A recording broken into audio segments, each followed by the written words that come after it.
Maniba-ibang kalibre ng high-powered firearms ang nasamsam kan 22nd Infantry Valor Battalion, makalihis na sakyadahon ang pigtutubudan na arms cache kan New People's Army sa Barangay Maalaw, Huban, Sorsogon pasado alas 7 ng aga kanakaaging Domingo. Sa impormasyon, sarong concerned citizen ang nagtukdo sa otoridad kan lugar na pigtataguan kan mga armas. Natulos man na dinuman kan puwersa kan militar na nagresulta sa pagkakarecover kan 4 na M16 rifles, spare parts kan iba pang klase nin badil, asin iba pang gamit kan mga makawalang grupo.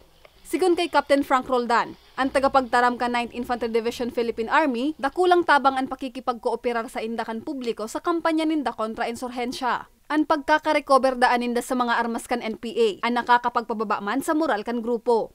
Miyembro ng community din na nagpaabot sa ating himpilan ng 22nd Infantry Battalion.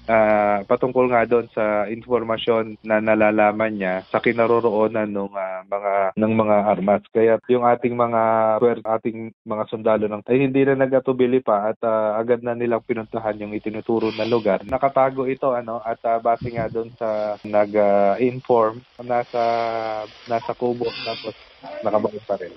Dugang pakan opisyal, pigagamit ang mga nasambit na armas sa mga pigkukundusir na extortion activities asin iba pang mga pagpaparibo kon makawalang grupo.